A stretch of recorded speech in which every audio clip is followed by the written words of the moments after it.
안녕하세요. 저는 G디바이스를 통해 3개의 트랜지스터로 구성된 랜드2를 분석해본 지스트 전기전자컴퓨터공학부 윤혜진입니다. 랜드2는 2개의 입력을 받는 논리 회로로 진리표를 보시면 2개의 입력이 1일 때만 0을 내보내는 특징을 가지고 있습니다. 랜드2를 PMOSFET과 MOSFET으로 구현한 일반적인 회로는 오른쪽과 같습니다. 보시는 것처럼 일반적인 랜드2는 풀업을 위한 2개의 PMOSFET과 풀다운을 위한 2개의 MOSFET으로 구성되어 있습니다. 하지만 저는 이번 프로젝트에서 3개의 트랜지스터로만 구성된 2가지 타입의 랜드2를 테스트해 보았습니다. 2가지 구조는 다음과 같은데, 왼쪽은 풀업의 2개의 PMOSFET을 하나의 MOS로 대체하였고, 오른쪽의 경우 2개의 PMOSFET을 하나의 PMOSFET으로 대체하였습니다. 이런 구조를 생각해 본 이유는 PMOS는 커런트에 대해 큰 캡을 가지고 있습니다. 따라서 트랜지스터의 개수를 줄여보는 게 의미가 있다고 생각했습니다. 특히 큰 캡을 가지는 PMOS를 줄이고자 했습니다. 다음은 제가 작성한 G디바이스의 코드입니다. 먼저 랜드2의 구성 요소인 트랜지스터의 스트럭처를 다음과 같이 작성하였습니다. 왼쪽의 코드는 오른쪽 그림과 같은 MOS 스트럭처를 구현합니다. 회색 부분은 인슐레이터이고 하늘색과 짙은 파란색 부분은 세미컨덕터입니다. 하늘색 부분은 채널로 그리고 짙은 파란색 부분은 바디로 2가지의 응력은 도핑 농도가 다르게 설정됩니다. PMOSFET의 경우에도 마찬가지입니다.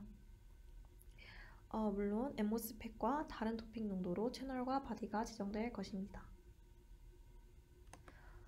컨택 위치도 지정할 수 있는데 파라블을 통해 컨택 위치를 확인해 보면 게이트가 다음과 같고 소스는 당연히 채널의 끝쪽, 드레인도 채널의 끝쪽, 바디는 게이트의 반대편 전체로 지정하였습니다.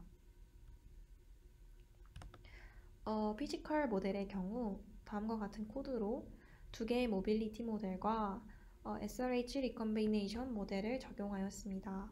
다음은 구체적인 시뮬레이션 프로세스입니다. 편의상 위의 구조를 랜드2A, 아래의 구조를 랜드2B라고 하겠습니다. 진행한 시뮬레이션은 모두 동일합니다. 각 구조는 Vin1이 1.2V로 고정될 것이며 Vin2에는 0부터 1.2까지 올라갔다가 0으로 떨어지는 스퀘어 신호가 주어집니다. 트랜지언트 시뮬레이션으로 얻는 결과값은 3개의 트랜지스터가 모두 켜졌을 때 평형값인 Vout의 최소값, 즉 Vout-Low를 중심으로 해석합니다. 각 구조는 3개의 스테이지가 있는데 첫 번째 스테이지에서는 베이직 모델을 시뮬레이션합니다. 스테이지 2에서는 MOS1과 2의 채널 도핑 농도를 변경해 볼 것이고 스테이지 3에서는 시뮬레이션을 통해 스테이지 2와 같은 Vout-Low를 갖는 위스 조건을 찾을 것입니다. 스테이지 3의 첫 부분에서는 MOS1과 2의 위스를 변경할 것이며 두 번째 부분에서는 MOS3의 위스를 변경할 것입니다. 랜드2B에서도 마찬가지의 과정을 반복했습니다. 다만 랜드2B는 랜드2A와 다르게 스테이지 2에서 PMOS1의 채널 도핑 농도를 변경했으며 스테이지 3에서는 PMOS1의 위스를 변경했습니다. 랜드2A 시뮬레이션 과정과 결과를 살펴보겠습니다. 랜드2A는 다음과 같은 구조이며 로드캡은 0.167 피코페럿으로 설정하였습니다. Vin2에 시그널을 줄 것이고 Vin1은 항상 1.2V로 고정시킬 것입니다. 다음은 랜드2A를 구현한 G디바이스 코드입니다. 세팅, 솔빙, 데이터 구간으로 나눌 수 있습니다. 다음과 같습니다. 스테이지 1의 결과부터 보겠습니다. 스테이지 1은 베이직 모델입니다. 베이직 모델의 조건은 오른쪽 위 표와 같습니다. 주황색 펄스가 Vin2이며 파란색이 Vout입니다. Vout이 Vin의 모양의 뒤집힌 모양이긴 하나 완벽하지 않다는 걸 알 수 있습니다. 일단 이상적으로는 Vout 하이가 1.2V까지 올라가고 Vout low가 0V까지 내려가야 하지만 실제로는 각각 1V와 0.329V인 것을 알 수 있습니다. 0.329V는 MOS 1, 2, 3가 모두 켜져 있을 때 전압의 균형점이며 균형점은 트랜지스터의 미묘한 조건 변화에도 달라지게 됩니다. Vout 하이가 1V까지밖에 올라가지 않는 건 MOS 3 때문인데 VDD를 볼티지 드롭 없이 통과시키는 PMOS와 달리 NMOS는 VDD-VTH만큼만 통과시킬 수 있기 때문에 이런 일이 발생합니다. 라이징 커브가 뭉툭한 건 이는 아웃풋 노드의 전압 증가량이 커런트에 비례하기 때문에 그 증가량이 감소하는 모습이 그래프에 나타난 것이라고 볼 수 있습니다. 다음은 스테이지 2입니다. NMOS1과 NMOS2의 채널 도핑 농도를 10배 올려보았습니다. Vout 로가 내려감을 확인할 수 있습니다. 그럼 0.28V를 골로 설정하고 베이직 모델에서 채널 도핑 농도가 아닌 위스를 변화시켜 Vout 로가 0.28V가 되는 위스를 스테이지 3에서 찾아볼 것입니다. 스테이지 3입니다. 먼저 NMOS1과 2의 위스를 90나노미터에서 180나노미터로 변경하였습니다. 그랬더니 Vout 로가 0.176V인 것을 확인할 수 있었습니다. 이는 NMOS1과 NMOS2의 위스를 늘리면 이들이 전류를 좀 더 잘 끌어당기게 되어 낮은 평형점을 갖기 때문입니다. 하지만 우리의 골은 앞서 본 것처럼 0.28V이므로 0.28V를 평형점으로 갖는 위스를 찾는 것이기에 위스를 좀 더 줄여야 할 것입니다. 140나노미터에서는 0.223V가 Vout 로였습니다. 130나노미터에서는 평형점이 좀 더 높아져 0.238V가 됩니다. 마지막으로 110나노미터로 낮춰보니 평형점이 0.277V가 되어 우리가 원하던 0.28V에 충분히 근접한 조건을 찾게 되었습니다. 따라서 NMOS1과 NMOS2의 위스가 110나노미터일 때가 적합한 조건이 됩니다. 위스와 Vout 로의 관계를 그래프로 나타내 보았습니다. 위스가 늘어나면서 평형점이 낮아지는 추세가 확인됐습니다. 이는 위스가 늘어나면 NMOS가 전류를 더 많이 당겨올 수 있기 때문에 더 많이 당겨올 수 있음을 시사합니다. 하지만 선형성은 확인되지 않았습니다. 다음은 NMOS1과 2가 아닌 NMOS3의 위스를 변화시켜 0.28V의 Vout 로를 만족시키는 조건을 찾아보았습니다. 베이직 모델은 0.28V보다 높은 평형점을 가지고 있었으므로 이를 낮추기 위해서는 NMOS3의 위스를 줄여야 합니다. 따라서 반을 줄이는 것으로 시작했습니다. 결과는 0.176V였습니다. 그럼 위스를 조금 더 늘려서 75나노미터에서 시뮬레이션을 돌려본 결과 0.281V에서 평형점을 갖는 것을 확인할 수 있습니다. 이는 매우 근사한 값으로 조건에 맞는 위스는 NMOS3가 75나노미터임을 알 수 있습니다. 75나노미터에서 0.28V를 달성함을 확인했지만 위스에 따른 Vout 로의 관계를 알아보기 위해 79나노미터에서도 시뮬레이션을 해보았습니다. 0.294V로 75나노미터에서보다 소폭 상승한 것을 알 수 있습니다. 마찬가지로 위스에 따른 Vout 로의 관계입니다. 앞 NMOS1과 2의 위스를 변경했을 때 그래프보다 NMOS3의 위스를 변경했을 때가 기울기가 큰 것을 확인할 수 있습니다. 랜드2A의 시뮬레이션 결과의 정리입니다. NMOS1과 NMOS2가 꺼져 있을 때 Vout 하이는 1V였고 Vout은 하락할 때보다 상승할 때 반응이 느렸습니다. 상승할 때의 경우 스타팅 딜레이보다 엔딩 딜레이가 컸습니다. 베이직 모델에서 도핑 베리에이션을 준 모델과 Vout 로가 일치하는 결과값을 가지는 위스 바리에이션은 다음과 같았습니다. 다음은 랜드2B입니다. 랜드2B의 진리표는 랜드2A와 같으며 구조는 다음과 같습니다. 마찬가지로 GT바이스 코드는 컨디션 세팅, 솔빙, 세이빙 구간으로 구성됐습니다.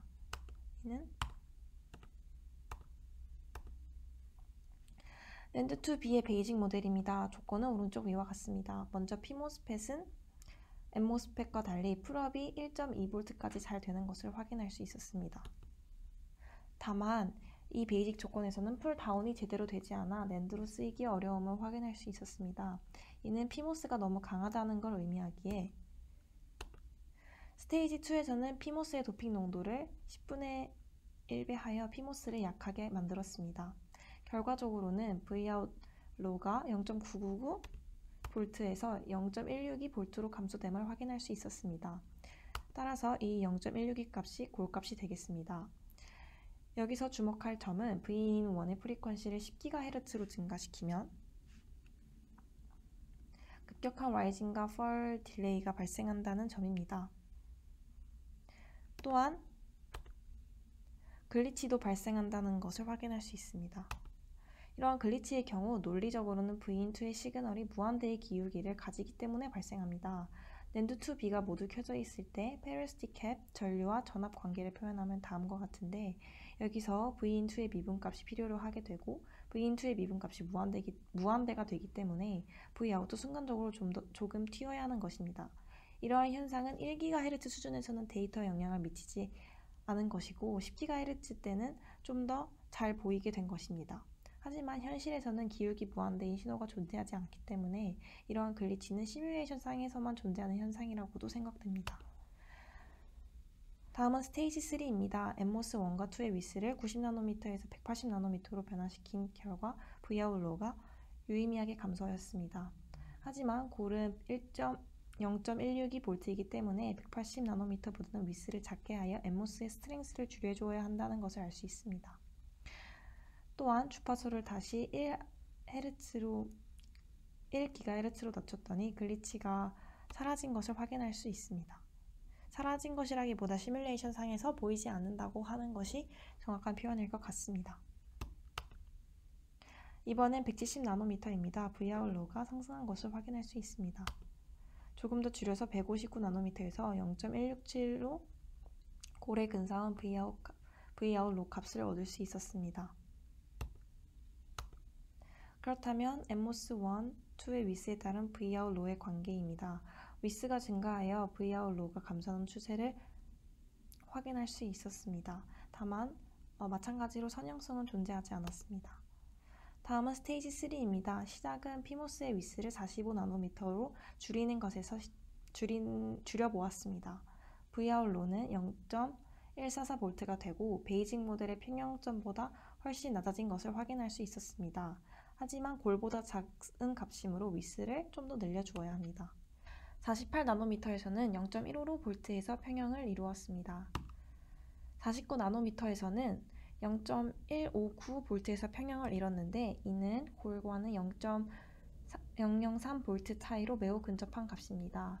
따라서 피모스가 49나노미터가 될 때가 우리가 찾는 조건이 됩니다. 알맞은 조건을 찾긴 찾았지만 경향성을 확인하기 위해 55나노미터에서도 시뮬레이션을 진행해봤습니다. 그랬더니 Vout가 0.181V로 상승했습니다. 다음은 피모스 1의 위스와 Vout의 관계입니다. 피모스의 위스가 증가함에 따라 Vout가 증가하는 경향을 확인할 수 있습니다.